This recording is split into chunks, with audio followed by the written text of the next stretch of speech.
Welcome to the Deep Dive, your shortcut to getting really informed. Today, we're diving deep, really deep, into the world of in vitro fertilization, IVF. Yeah, and look, for anyone going through this or even thinking about it, the sheer volume of information out there, it's overwhelming. Totally. And not just overwhelming, but often conflicting and highly emotional, too. That's exactly why we wanted to tackle this. Our goal today isn't just a basic overview of IVF. We want to dig into the subtle details, the nuances, and frankly, some of the outright myths that cause so much frustration and heartache. Myths that can sometimes even come from within clinics themselves, right? Unfortunately, yes. We've gathered insights from quite a few expert sources to really dissect about 15 of the biggest misconceptions about IVF success and failure. Okay, so let's get into it. We're not just talking about the basic steps today. We're looking at the tricky science bits, what really makes a good embryo, why timing can be, exponentially more critical than people think, even some lifestyle stuff. Exactly. The idea is to help you move past feeling confused or maybe even feeling blamed if things don't work out first time. Right, shifting from that uncertainty to feeling empowered because you understand the actual science, the real statistics, not just the anecdote. It's formed and strategic. That's the goal. Okay, let's start with the embryo. That's where so much hope and anxiety gets focused, right? That first lab report. Absolutely. And that leads us straight into the first big misconception, maybe one of the most damaging ones. Which is? The idea that if an embryo looks perfect, if it gets that top grade like a 5AA, then implantation is basically a done deal. Guaranteed. Right. You see that AA rating, which relates to how expanded the blastocyst is and the quality of the cells that'll become the fetus and the placenta. Exactly, the inner cell mass and the trifectoderm. And patients, understandably, see that high grade and think, okay, we're golden. But the looks, the morphology, it's only telling part of the story, isn't it? It's like judging a book by its cover. Precisely. It tells you the embryo developed nicely in the lab dish. Sure, it hit its milestones. But it doesn't show you what's going on inside, mechanically speaking. So if that beautiful 5AA embryo doesn't implant, what's happening? What are we not seeing just by looking at it? Well, almost everything that actually determines if it can lead to a sustained pregnancy.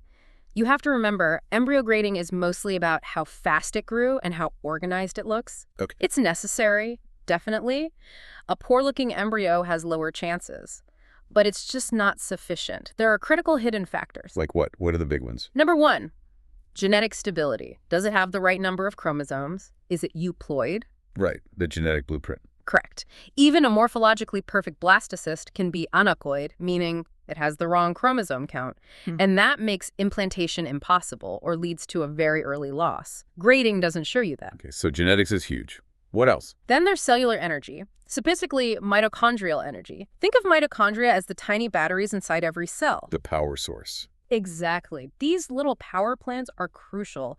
They provide the energy for all that cell division and, importantly, for the massive energy demand of actually implanting into the uterine lining. Oh, okay. If the egg's mitochondria, which basically set the energy level for the embryo, are low on power or just not working well, the embryo might look great, but it just runs out of steam. It can't complete the implantation process. So it could be like a really shiny, beautiful car, but with a sputtering engine that just won't get it up the hill. The grade is the paint job. The engine is the mitochondria. That's a perfect analogy, actually. And morphology also doesn't tell us about, the really intricate stuff, how well it's timed with the endometrium, the mother's immune system balance, even subtle things about the lab culture environment. So that 5AA grade, Yes. It confirms it's viable. It's a good sign. It's a necessary starting point. It gives you a probability, but it's absolutely not a guarantee. Far from it. Hashtag 1.2 PGT-A is a silver bullet. Myth 2 and 12. Okay, that leads perfectly into the next point. PGT-A, pre-implantation genetic testing for aneuploidy. If looking isn't enough, surely testing the genes fixes everything. Right, and the misconception here is twofold. One, that PGT-A is the silver bullet that solves all implantation problems. And two, specifically, that doing PGT-A means you suddenly have like a 70 or 80% chance of success per transfer. Which sounds amazing, obviously. It is amazing technology, don't get me wrong. PGT-A is genuinely one of the biggest advances, especially for women over 35 or couples who've had multiple failed cycles or miscarriages. Because it weeds out those chromosomally abnormal embryos. Exactly. It significantly improves the efficiency. You avoid transferring embryos that had no chance to begin with, saves time, money, and a lot of heartache. But there's always a but. There's a probability ceiling. This is the hard truth people often miss or aren't told clearly enough. Even when you transfer a PGT-A tested, confirmed euploid, genetically normal embryo, the live birth rate per transfer consistently lands somewhere between 55% and 65%. Okay, wait. 55 to 65%. That's good, much better than without testing maybe, but it's definitely not 80% and it's certainly not 100%. Why? If the blueprint is correct, why does it still fail a third of the time or more? Great question. Because PGT-A primarily looks for whole chromosome errors aneuploidy. It doesn't assess everything else. Like what specifically? Well, for instance, PGT-A tests cells taken from the trophectoderm, the part that becomes the placenta. It gives a very good indication, but it's not a 100% perfect reflection of the inner cell mass, the part that becomes the baby. Oh, okay. And you can have issues like low-level mosaicism, where the embryo has a mix of normal and abnormal cells. Sometimes PGT-A might miss that, or the significance isn't always clear, but it can still potentially affect development. So the sample might look okay, but the core embryo could still have some genetic glitches. The test isn't designed to catch perfectly. Potentially, yes. It's rare, but possible. More importantly, PGT-A doesn't look at the gene function, only the number. It doesn't analyze structural defects within chromosomes or metabolic problems or those critical mitochondrial energy levels we just talked about. Right, be engine again. Exactly. And crucially, PGT-A tells you nothing about the other side of the equation, the maternal environment. You could have the most genetically perfect embryo, but if the uterine lining isn't receptive, if the timing is off, if there's inflammation, it won't implant. So knowing that 55-65% ceiling is important psychologically too? Hugely important. It means that if you have a failed transfer with a euploid embryo, it doesn't automatically mean something is fundamentally wrong with you or that you did something wrong. It's often just statistics, biological probability playing out. It's expected to happen some of the time. Hashtag 1.3, the overlooked male factor, myth 13. Okay, let's shift gears slightly, but stay with the embryo. What about the other half, the sperm? There's a really common idea, especially once ICSI is involved. Yes. Myth number 13. The husband's results or the male partner's results don't really matter if we're doing ICSI. Because ICSI involves injecting a single sperm directly into the egg, right? Yeah. So it bypasses any swimming issues or natural selection barriers. Correct. ICSI, intracytoplasmic sperm injection, is a fantastic tool. It overcomes fertilization barriers brilliantly. If sperm count is low or motility is poor, ICSI gets the job done. It ensures fertilization happens. Just because you can inject that sperm doesn't mean it's a good quality sperm on the inside. Exactly. This is a huge fallacy. ICSI is a physical solution, not a biological one in terms of quality. It does nothing to fix underlying problems with the sperm's cargo. And what's the main cargo issue we worry about? The big one is DNA fragmentation. This is damage, breaks within the DNA strands packed inside the sperm head. ICSI allows that sperm, potentially with damaged DNA, to fertilize the egg. And while fertilization might occur, high DNA fragmentation can really mess things up later. It can cause the embryo to develop slowly, arrest development altogether, lead to poor quality blastocysts, and significantly increase the risk of implantation failure or early miscarriage. Even if the embryo initially looks okay or passes PGT-A. Yes, because the paternal genome plays a critical role, especially after the first few days of development. PGT-A checks chromosome numbers, not necessarily the fine structural integrity of the DNA itself. So if a couple suspects male factor issues or has had failures, just doing ICSI isn't enough. They should be looking deeper. Absolutely. For your listeners who are often very informed, they should know about tests like the 2-null assay or SCSA sperm chromatin structure assay. These measure the level of DNA fragmentation. And if fragmentation is high, does that change the plan even with ICSI? It should. High fragmentation might lead the clinic to recommend specific sperm selection techniques before ICSI. Things like PICSI, which selects sperm based on binding ability, or MACS, magnetic activated cell sorting, which removes sperm showing signs of apoptosis or cell death, often linked to fragmentation. Interesting. Sometimes, for very high fragmentation, using sperm retrieved surgically directly from the testes, TSE, might be considered, as it can sometimes have less damage than ejaculated sperm.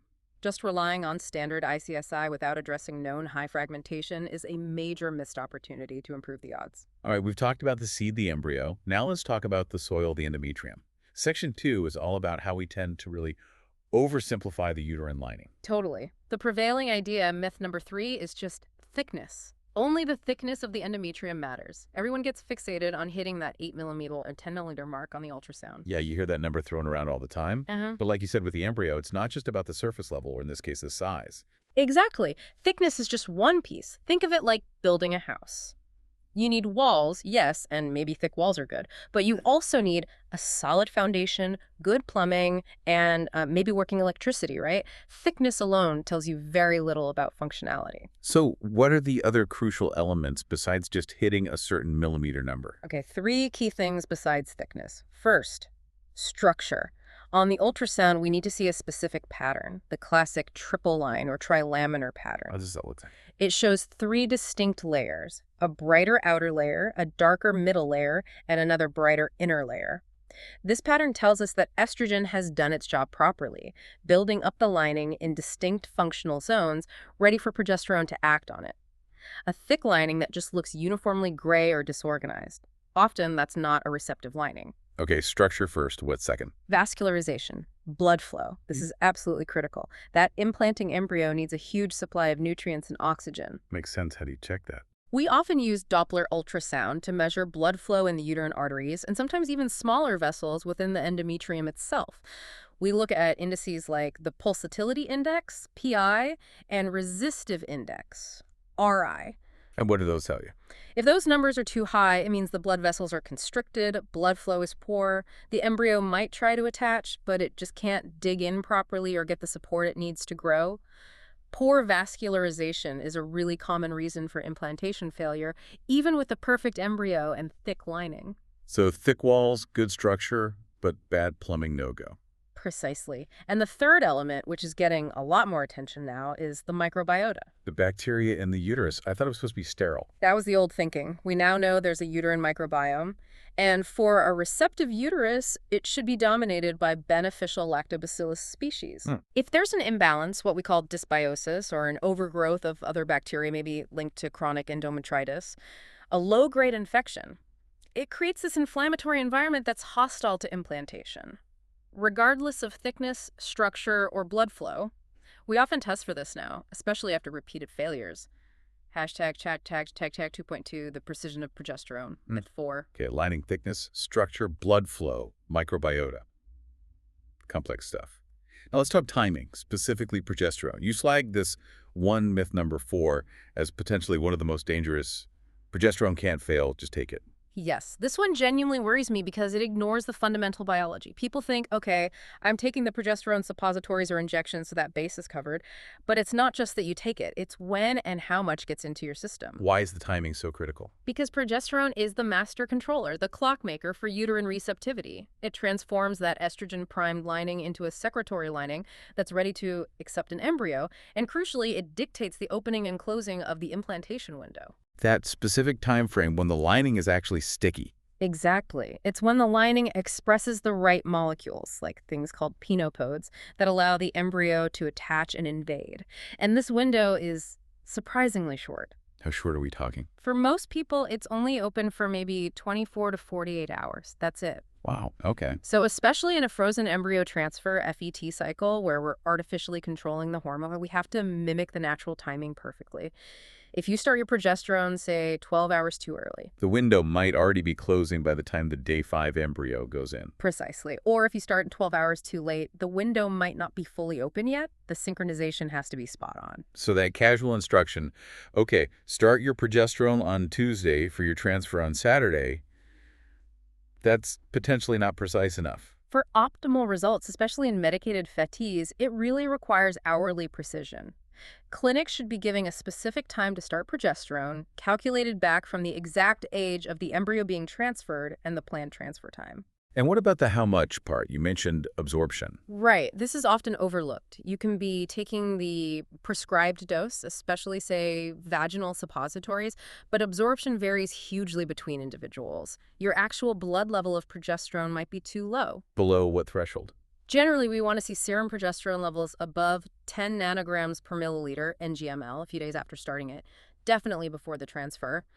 If it's lower than that, the lining might not be adequately supported, even if it looked good on the ultrasound earlier. So ideally, clinics should be doing blood tests to check P4 levels before an FET.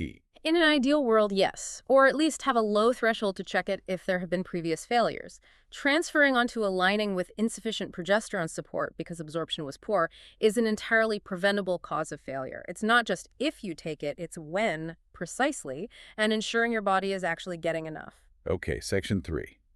This is where things can feel really personal and often lead to a lot of guilt, lifestyle factors, stress, supplements, things patients feel they should be able to control. Exactly, and the pressure can be immense. Let's start with myth number 6. Probably the most infuriating advice anyone undergoing IVF here. Let me guess. Just relax and it'll happen. Bingo.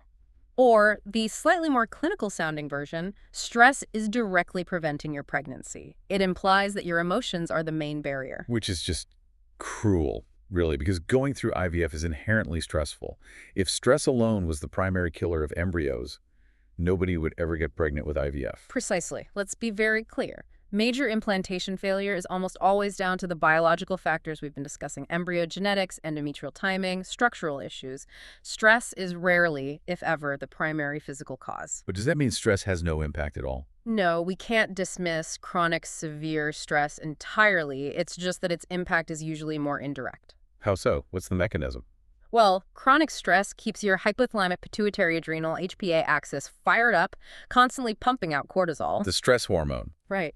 And sustained high cortisol levels can subtly interfere with the delicate hormonal balance needed for reproduction. It might affect the pulsatile release of GnRH from the brain, which controls the whole cycle. And importantly, some research suggests it might slightly alter the uterine lining's sensitivity to progesterone. Ah, so it could potentially disrupt that precise synchronization we just talked about, make the lining less receptive even if progesterone levels are okay. It's plausible, yes. It can make the whole hormonal environment a bit more unstable.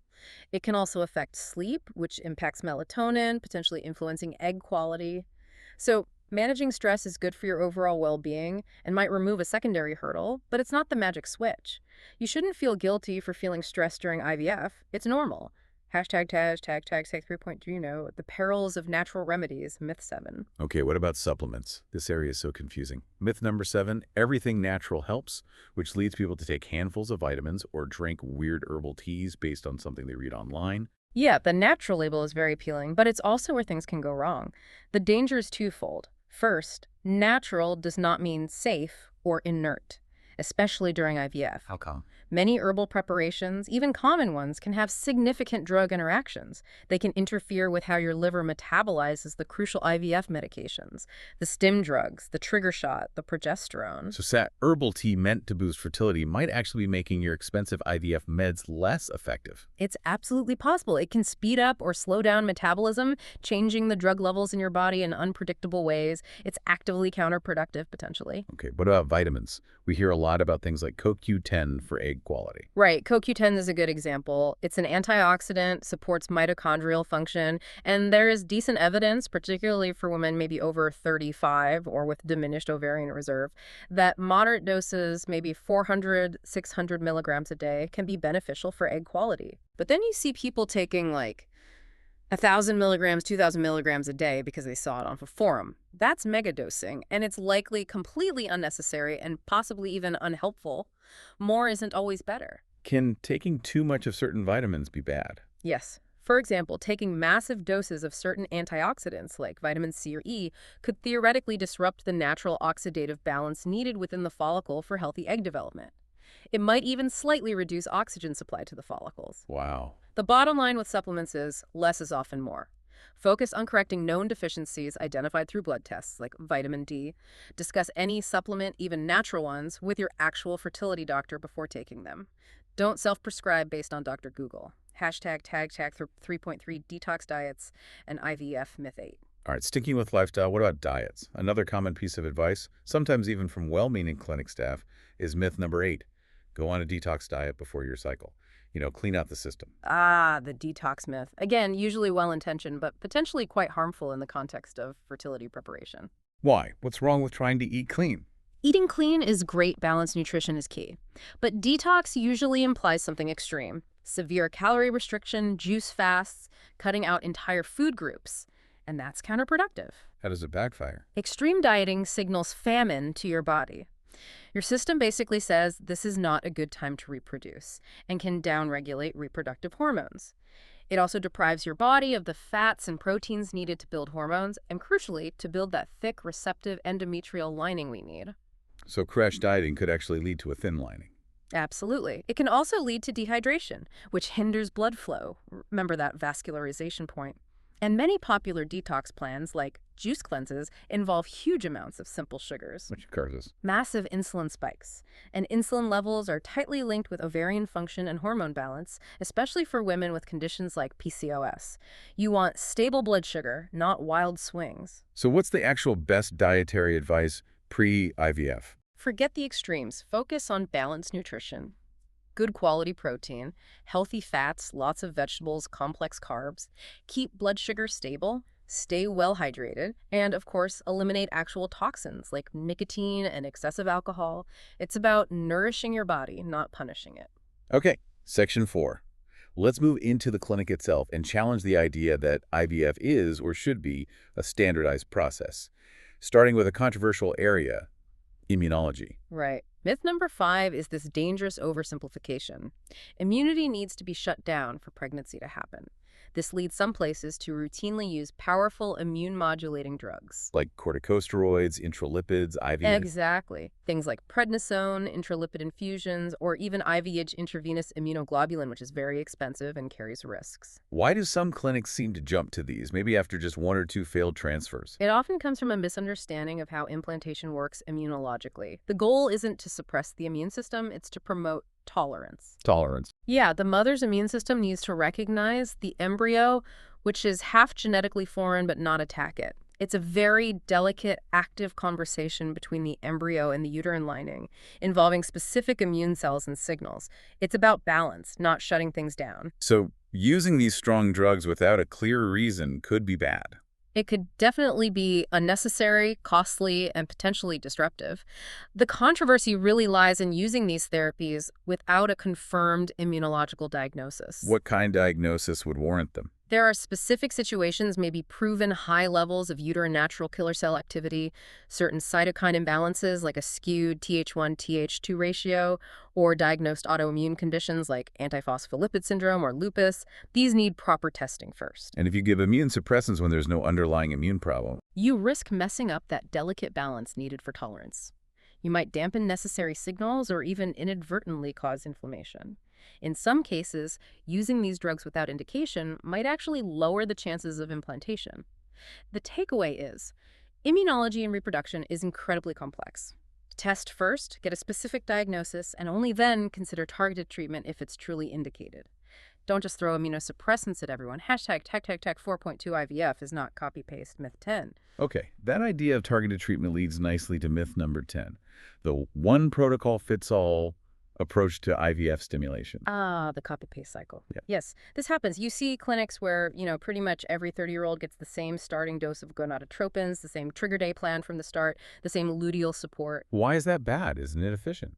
It might be efficient for the clinic's workflow, but it's not efficient for optimizing biological outcomes. Success in IVF really hinges on personalization. Personalized based on what? Primarily based on the patient's ovarian reserve. We have great markers for this now. AMH levels, anti-Mullerian hormone, and antral follicle count, AFC, from an ultrasound. These tell us roughly how many eggs are available and how the ovaries might respond to stimulation. And how does that change the plan? Massively. Someone with low AMH and AFC, a potential poor responder, needs a very different approach. Maybe a higher starting dose or a different type of protocol like a microdose Lupron flare to try and recruit as many follicles as possible. Versus someone with high AMH. Right. Someone with high AMH, maybe with PCOS, is at high risk for ovarian hyperstimulation syndrome, OHSS. They need a gentler start, careful monitoring, and probably an antagonist protocol with a specific GnRH agonist trigger, like Lupron, instead of the standard HCG trigger. This drastically reduces the OHSS risk while still aiming for good quality eggs. Treating these two patients the same is asking for trouble, either poor response or dangerous hyperstimulation. So it's not just the starting plan, it's the monitoring during the cycle, too. Absolutely. Personalization means flexible monitoring. You can't just rely on a fixed schedule. You need to track hormone levels, especially estradiol, E2, and sometimes LH, luteinizing hormone, throughout the stimulation phase. Why? If E2 is rising too slowly, you might need to increase the dose. If it's shooting up too fast, you might need to decrease it or prepare for an earlier trigger. If LH starts to rise prematurely, you might need to adjust medications to prevent early ovulation. You have to let the patient's biological response guide the treatment day by day, not just follow a pre-printed calendar. Hashtag 4.3 frozen is not inferior, myth 14. Okay, another technique-related myth. Myth 14 feels like a hangover from older times. Freezing embryos reduces the chances. This makes some people really push for a fresh transfer, even if maybe it's not ideal. Yeah, this belief is definitely rooted in old technology, but it's surprisingly persistent, and it can be detrimental. Why is it outdated? What changed? The freezing technique itself, we Yeah. used to use a method called slow freezing, which did have limitations. Ice crystals could form inside the cells, causing some damage during the freeze and thaw process. Success rates were definitely lower. But now, Now, the standard is vitrification. Think of it as flash freezing. It uses much higher concentrations of cryoprotectants and cools the embryos incredibly rapidly, so fast that the water molecules don't have time to form ice crystals. They solidify instantly into a glass-like state. and that preserves them better. Much, much better. With vitrification, the survival rates of embryos after thawing are typically well over 95%, often close to 100%. And critically, studies consistently show that the implantation potential of vitrified thawed embryos is at least as good as, and often better than, fresh embryos from the same cohort. Wait, better? Why would frozen be better than fresh? It comes back to the uterine environment. The process of ovarian stimulation, needed to get multiple eggs, floods the body with unnaturally high levels of estrogen. While that's necessary for the ovaries, those super high hormone levels can actually make the endometrial lining less receptive at the time of a fresh transfer. It's like the soil is a bit scorched, you could say. Yeah. By freezing all the good quality embryos, a freeze-all approach, you let the patient's body completely recover from the stimulation. Her hormone levels return to normal. Then, in a subsequent cycle, you can prepare the uterine lining gently, perfectly timing it for a frozen embryo transfer, FET. You're separating the stress of egg creation from the process of implantation. So you optimize the soil independently. And it avoids OHSS risk too, right? Exactly. A freeze-all cycle with an agonist trigger virtually eliminates the risk of severe OHSS, which is a huge safety benefit for high responders. So far from being inferior, FET is often the superior strategy today for maximizing live birth rates per retrieval cycle. All right, our final section. This is about framing things correctly, setting realistic expectations, and understanding what failure really means in IVF. It's crucial for managing the emotional journey. Absolutely. Let's start with how success is sometimes reported. Myth number 11. Clinics using clinical pregnancy equals success as their main headline number. That sounds positive. Clinical pregnancy. What's the issue? The issue is what it doesn't represent. A clinical pregnancy is usually defined as seeing a gestational sac, or maybe a heartbeat, on an early ultrasound, typically around 6-7 weeks. Yeah. But sadly, there's a significant rate of loss after that point. Miscarriages can still happen, sometimes even later on. Even before clinical pregnancy, you have biochemical pregnancies, which are just a temporary positive pregnancy test, a rise in HCG hormone, but nothing ever develops on ultrasound. So neither biochemical nor even early clinical pregnancy guarantees the actual goal. Exactly. The only true benchmark for success, the one that really matters to patients, is a live birth, a healthy baby going home. So people looking at clinic stats need to focus on the live birth rate, or LBR. Absolutely. Live birth rate per embryo transfer, or even better, per cycle started. That gives you the most honest picture of the chances of achieving the ultimate goal. If a clinic heavily promotes only its clinical pregnancy rate, be a little cautious. Ask for the live birth data. Hashtag 5.2, the body rejection myth. Myth or myth? Let's talk about when things don't work. Yeah. A really common and emotionally loaded phrase comes up, myth number 9. My body rejected the embryo. Oh, yes. We hear this all the time, sometimes even from clinic staff, unfortunately, and it immediately puts the blame, the fault, onto the patient's body. But is rejection really what's happening most of the time? True immunological rejection, where the mother's immune system actively identifies a genetically normal embryo as foreign and mounts a destructive attack. That's incredibly rare. It really only happens in specific, severe autoimmune situations, often linked with recurrent pregnancy loss after extensive investigation. So if it's not rejection, what's a more accurate way to think about why an embryo transfer might fail? It's usually a failure of implantation, which breaks down into either a failure of the embryo to properly adhere and start invading the lining, or a failure of sustained development after initial attachment. And the reasons for that failure are usually the things we've already covered. Exactly. It almost always traces back to 1. Embryo factors.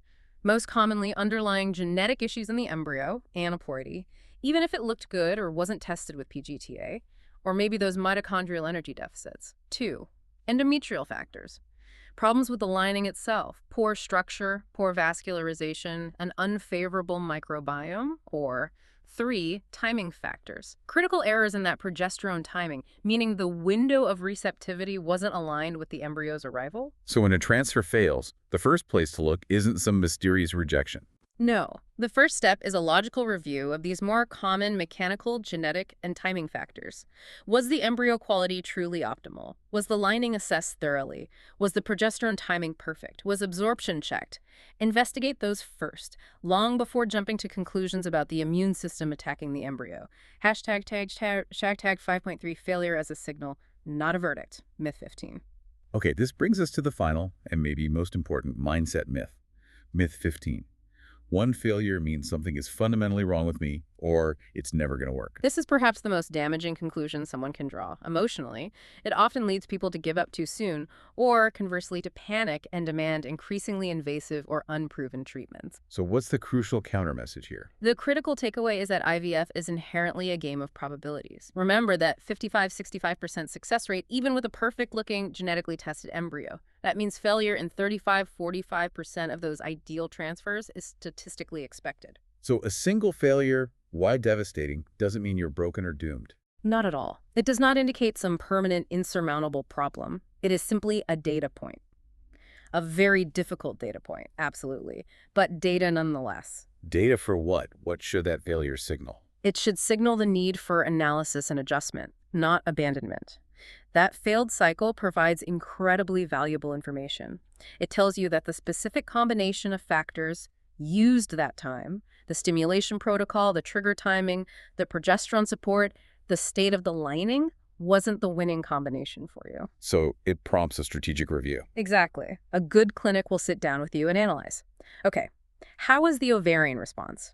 Were the hormone levels optimal during stims? How did the lining develop? Was the progesterone timing precise? Could the male factor need a deeper look? Based on that analysis, you adjust the strategy for the next attempt. Like changing the stimulation drugs. Or the protocol type, yes. Yeah. Or maybe focusing more on optimizing the endometrial lining next time. Or ensuring progesterone levels are definitely adequate. It's an iterative process of refinement.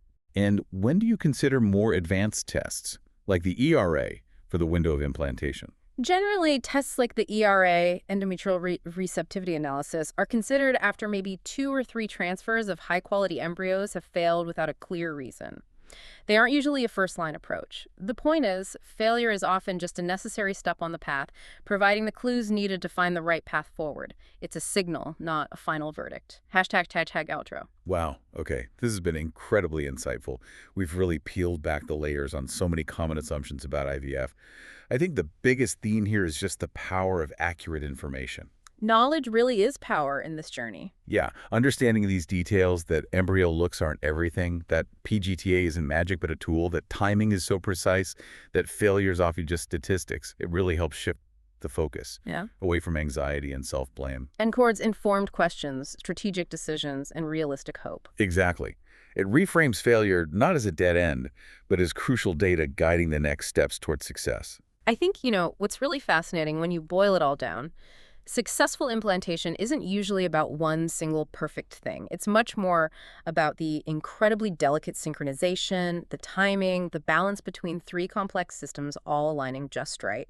The embryo itself, genetics and energy, the endometrium, structure, blood flow, receptivity, and the precise hormonal signals orchestrating the whole thing. When those 3 click. Probability really starts to shift in your favor. And just a really important note before we finish, everything we've talked about today has been purely for educational purposes, synthesizing information from various sources.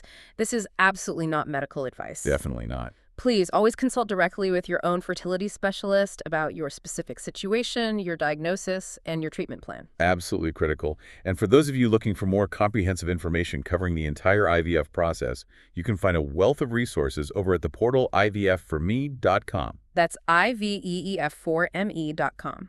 Thanks so much for joining us on the deep dive. We hope this helps empower you on your journey. We'll talk to you next time.